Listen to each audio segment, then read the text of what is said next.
You know what, Michaela? Sometimes people do have stupid questions. Hello, I'm Tim Smith with the Adams County Historical Society. And today we're here to present Ask a Historian. So we sent out a message and asked for the public to send in questions to ask the historian Tim Smith, which is me, of course. And we have some questions randomly placed in a basket. I have not seen the questions, nor do I know which one I'm going to pick. So it'll be a random question, theoretically, about local history of the battle. This is a question from Jennifer Elizabeth. Are people still sending you rocks in the mail that have been taken from the battlefield?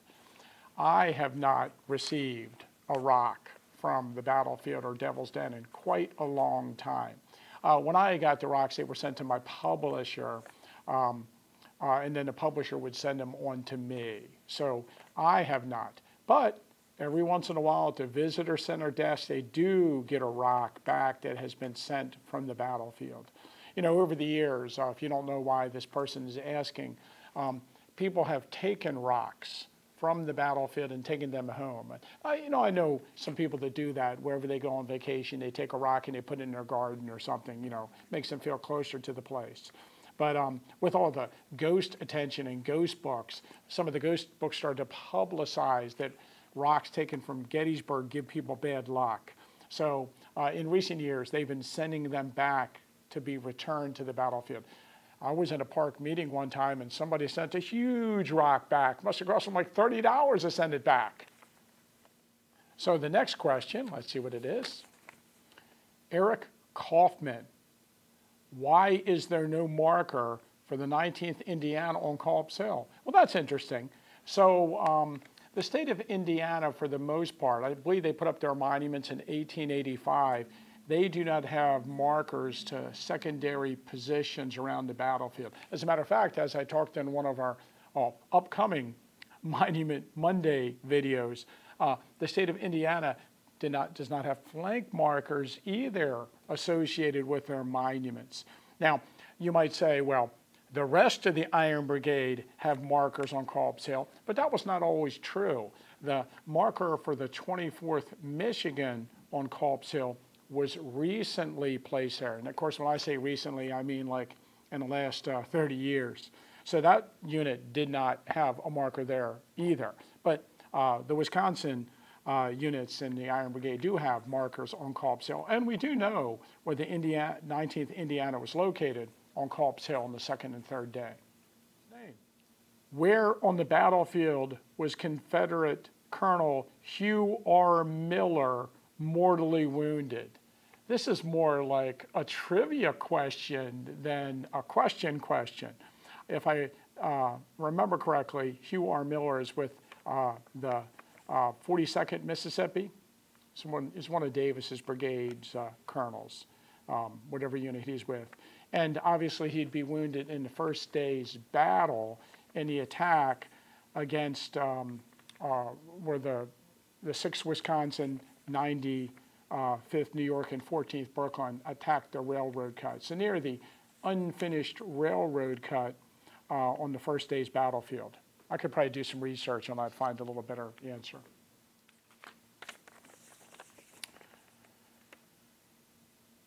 This is from Steve Mahone, I believe, Mahan. The North has some U.S. regular Army units. Were there any Confederate units made up from ex-U.S. regulars? Wow.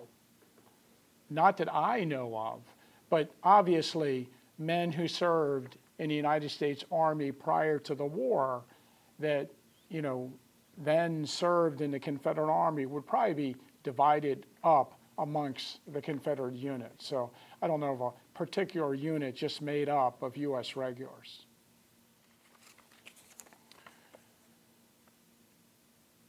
Describe Gary in one word. Frantic. Kathy Steiger. There are 2 buttons that play audio on the battlefield at Meade's headquarters and the Mississippi Monument. What error were these put in, and are there any others that I am not aware of? Well, that's a really good question. So I believe that the audio stations around the battlefield were put in during the 1970s. At one point, there were a bunch of audio stations around the battlefield. There was an audio station at the Eternal Peace Light that talked about the memorial. There was an audio station on Little Round Top at one time. There was an audio station at Devil's Den.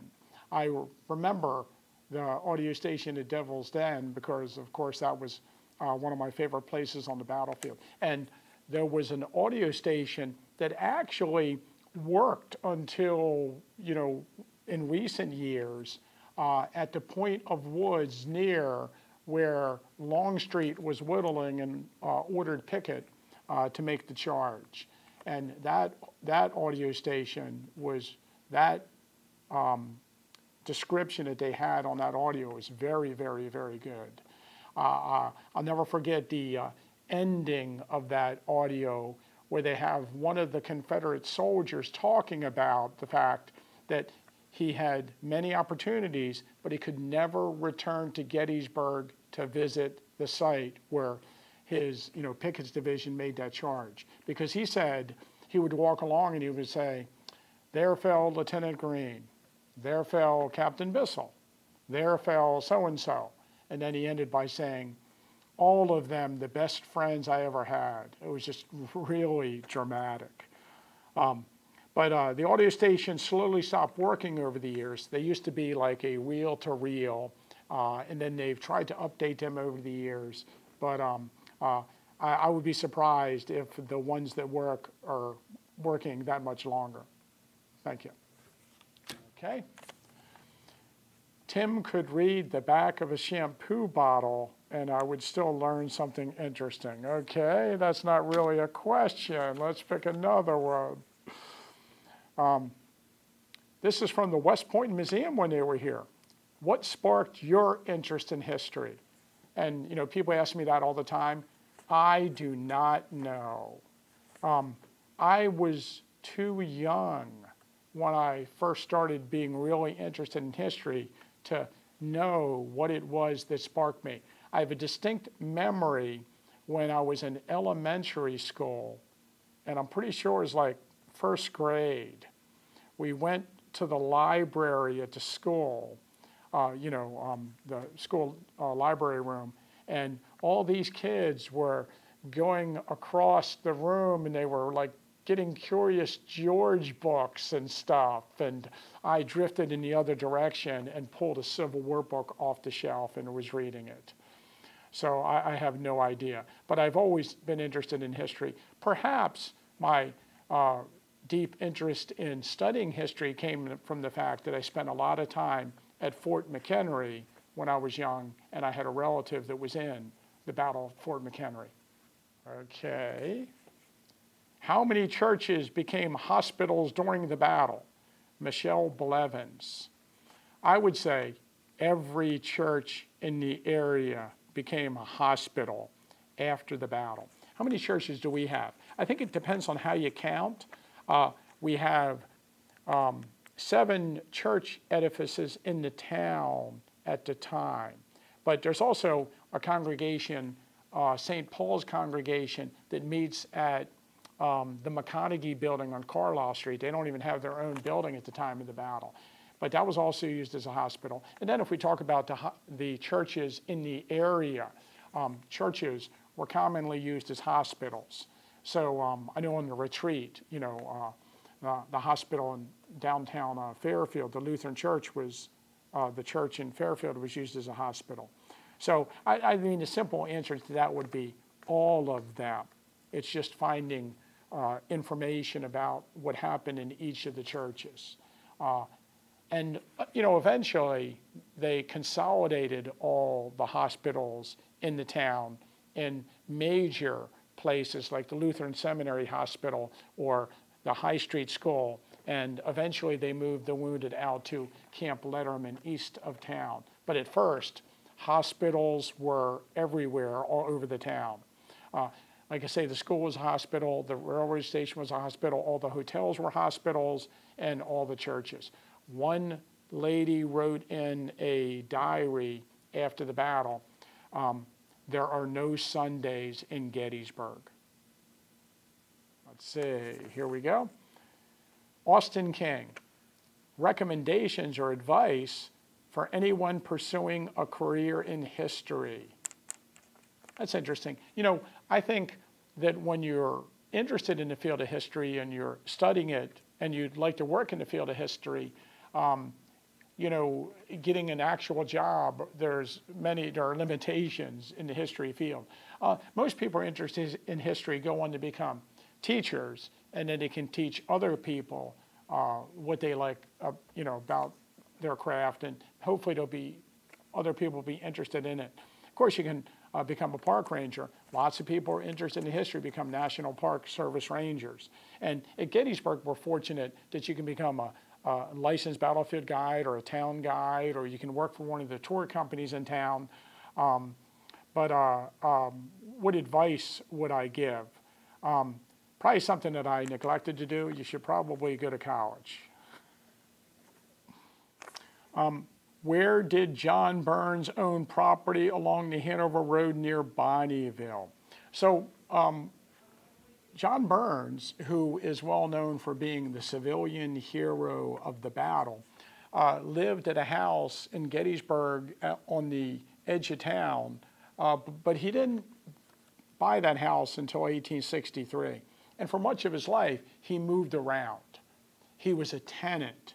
In the 1860 census, he actually lives near Bonnieville, out the Hanover Road. But he doesn't own property in Bonnieville. Now, you might know, if you've read my book on John Burns, that John Burns died in Bonnieville. But he died visiting a nephew. So his wife's maiden name is Hagerman, and some of her, maybe one of her brothers, lived in Bonnieville, and when he died, he was attending a wedding of his nephew or his nephew's kid, I think, and then he ended up dying in Bonnieville. So that's the Bonnieville connection. But he is in the 1860 census here, but does not own property. Okay. Devin Sorensen. What books or resources would you recommend for someone just starting to learn about the battle?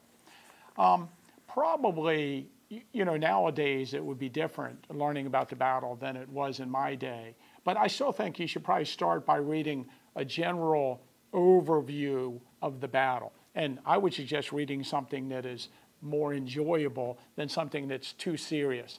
I have seen people start to study the battle by reading Edwin Coddington's A Study in Command. And that's just way too much for somebody starting to learn about the battle. So I would say to read some general books on the battle, and very, very small books maybe.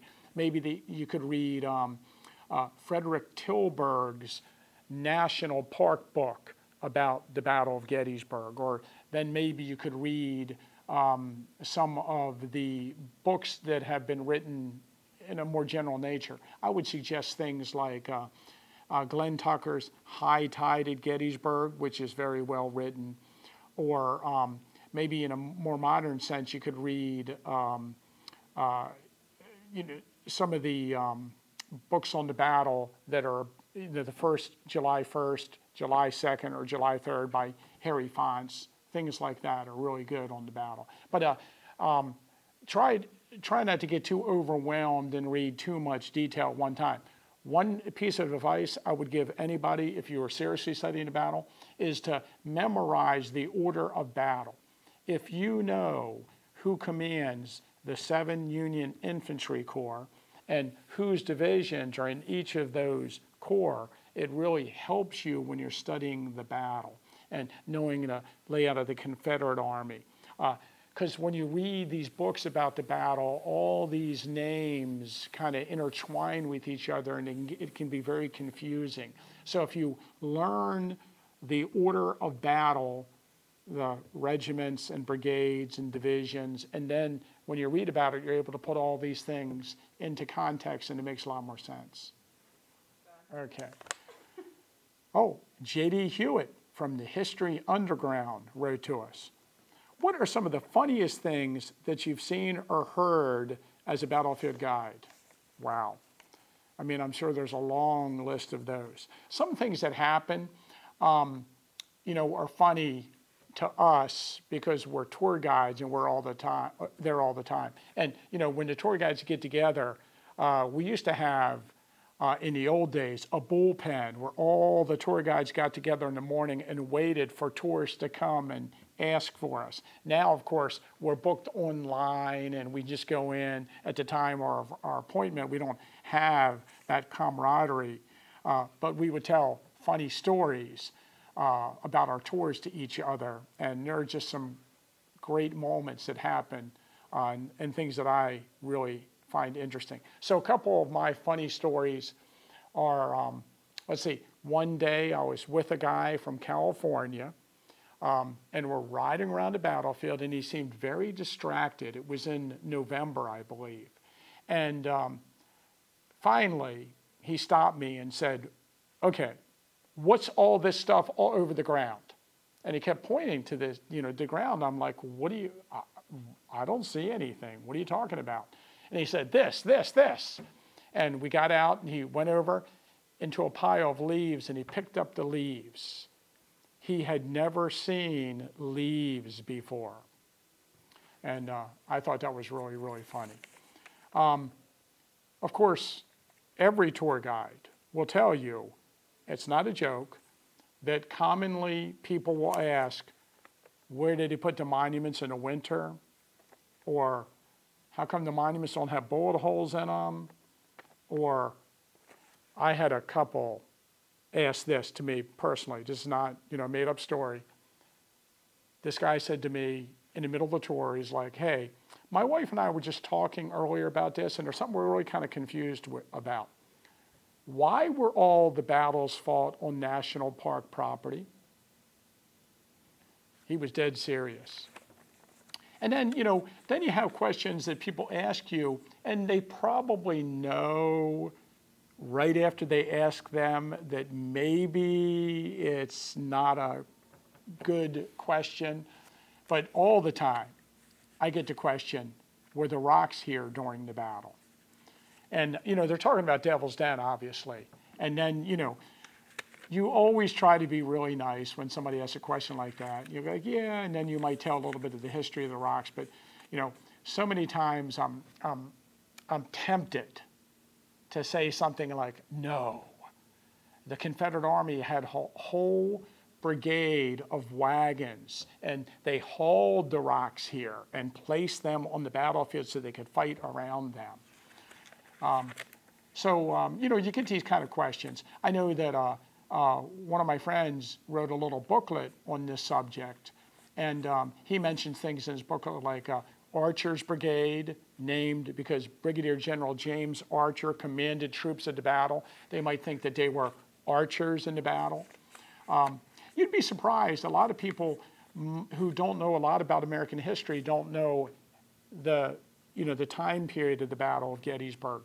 People often ask me where George Washington's headquarters was located.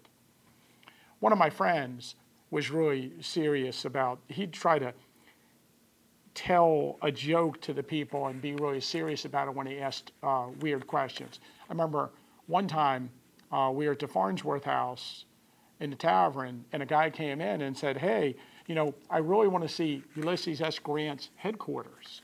And so my friend said, okay, let's walk outside. So he took him outside and he said, okay, this is Baltimore Street.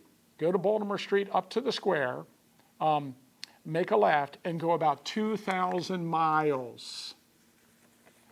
So, I wish I could do some of that. We deal with the public. You never know what is going to happen or what people are going to ask. I think some of the questions by the 8th graders are my most difficult questions. And it makes you think. One day an 8th grader asked me, how many men were at the battle? I'm like, I don't know, 160,000? Wow. Where did they all go to the bathroom? And I had never been asked that before. I thought that was a really creative question. Okay.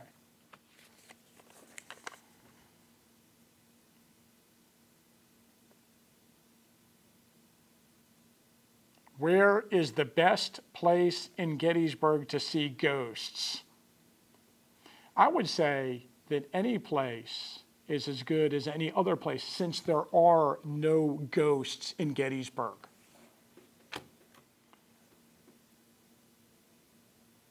Who is my favorite coworker?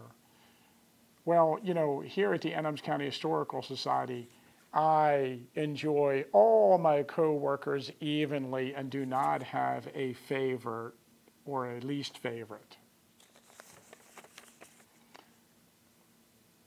You mentioned at the dedication of the monument to the Kadori brothers that there was an earlier site for St. Francis Xavier Cemetery.